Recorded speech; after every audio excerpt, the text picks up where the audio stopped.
Mesdames et messieurs, chers internautes, bonjour et bienvenue sur la chaîne Dongo du Savoir. C'est la fin de l'année. Une nouvelle année s'annonce et va commencer bientôt. C'est le moment de faire tout ce qui est bilan. C'est le moment de regarder dans sa vie qu'est-ce qui a marché, qu'est-ce qui est à améliorer, qu'est-ce qu'on a laissé, qu'est-ce qu'on a négligé. C'est pourquoi aujourd'hui dans cette vidéo, nous ferons notre bilan de l'année avec une méthode qu'on appelle la roue de la vie. Pour faire cette roue, nous allons utiliser plusieurs éléments. Famille, amitié, vie sociale, amour, carrière. Vous pouvez mettre la vidéo sur pause pour recopier tous les éléments qui sont là. Parmi ces éléments, on va choisir 8 éléments. Les 8 éléments qui vous tiennent véritablement à cœur. Ce sont ces 8 éléments que vous allez choisir qu'on va utiliser pour faire notre roue de la vie. D'abord, il va falloir tracer un grand cercle, comme ceci. On va tracer maintenant des diamètres, comme des repères, et on va mettre des croix à l'intérieur. À chaque extrémité, nous allons mettre les 8 éléments que nous avons choisis. Dans cet exercice, nous allons choisir argent, travail, santé, loisirs, amis, amour, contribution au monde et spiritualité. On va maintenant graduer en fait les rayons de 0 jusqu'à 10. On n'a pas besoin de graduer tout, on le fait juste pour qu'on puisse comprendre que plus on se rapproche du centre, on a 0 et la ligne c'est 10 comme point. En fait, ce sont des états de satisfaction qu'on va mesurer. Est-ce qu'on est satisfait dans le premier domaine qui est l'argent? Est-ce qu'on est satisfait de notre salaire? La satisfaction n'a rien à voir avec le montant qu'on a. Non, c'est un peu comme à l'école. On a tous vu des élèves qui ont 15 de moyenne. Ils sont premiers de classe, mais ils pleurent. L'enfant est vraiment triste. Alors que l'autre qui a 12 de moyenne, il n'est même pas premier. Il est content, il court même pour aller à la maison pour annoncer la bonne nouvelle à ses parents. Et oui, pour dire que ce n'est pas le montant, ce n'est pas la quantité qui rend heureux. C'est comment est-ce qu'on perçoit la chose qui nous rend heureux. Donc ici, est-ce que l'argent que vous avez, vous êtes satisfait? Est-ce que vous êtes heureux? Donc vous allez mettre une note. Pour notre exercice, nous allons mettre 4 pour l'argent. Ensuite, travail. Il ne s'agit pas d'avoir le travail le plus beau, le travail le mieux payé. Non, est-ce qu'on est content? Est-ce qu'on est heureux dans notre travail et dans notre environnement de travail?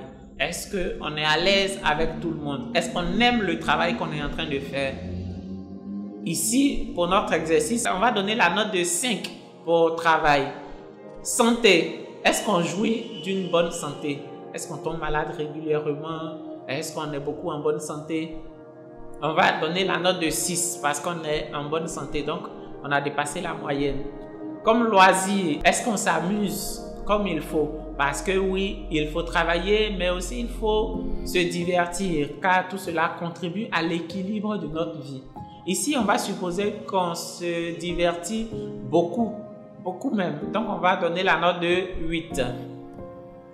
Nos amis, est-ce qu'on a des amis?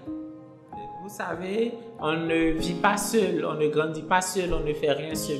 Donc, il faut avoir des amis. Il faut pouvoir avoir des personnes qu'on rencontre à certains moments. Donc, est-ce que niveau amitié, on est satisfait? On va donner la note de 3. Côté amour, est-ce qu'on a l'amour de notre vie? Si on a déjà rencontré l'amour, on va donner une note élevée. Si on n'a pas encore rencontré et qu'on est même en cheminement avec la personne ou qu'on a déjà la personne, on va donner une note supérieure à 5. Donc ici, on suppose que c'est quelqu'un qui n'a même pas encore trouvé la personne avec qui il veut être.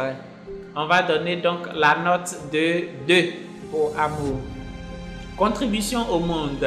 Est-ce qu'on contribue au bien-être du monde?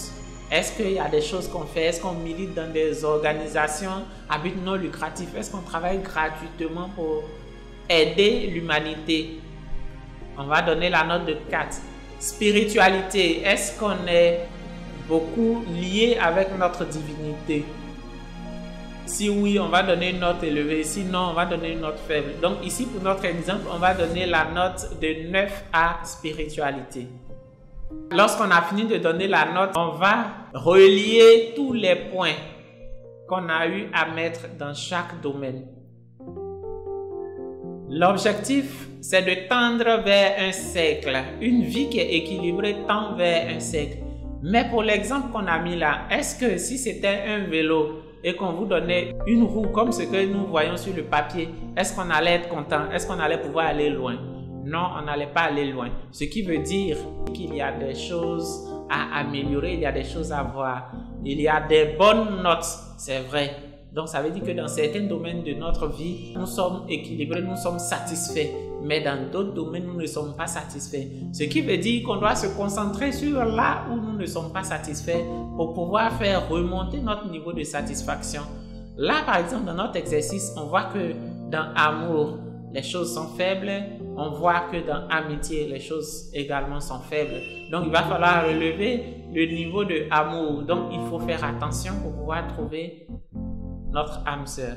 Également, amitié, il faut pouvoir trouver des amis sur qui on peut compter. Il va falloir augmenter en fait son cercle d'amis et chercher à équilibrer. On ne demande pas à ce que la roue soit un cercle parfait, non, mais il faut que toutes les valeurs tendent. Ce qui est bien dans ce que nous venons de faire, ça nous montre dans quoi est-ce que nous devons concentrer nos énergies. Imaginez-vous que ce que nous venons de faire, c'est la vie de quelqu'un.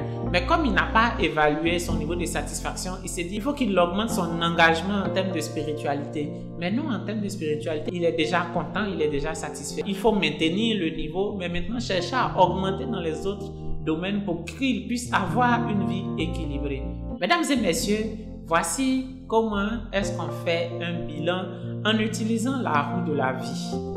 Vous pouvez utiliser cette roue dans plusieurs domaines de votre vie. Si vous êtes élève, si vous êtes étudiant, vous pouvez utiliser cette roue pour évaluer par exemple les différentes matières, pour savoir c'est dans quoi vous devez vous concentrer. J'espère que cette vidéo vous a aidé, que cette roue va vous aider dans votre vie. Si vous avez aimé cette vidéo, je vous invite à regarder dans la chaîne. Il y a plusieurs autres vidéos qui vous intéresseront, j'en suis sûr. Aimez-la, partagez la chaîne et on se dit à plus tard pour une autre vidéo.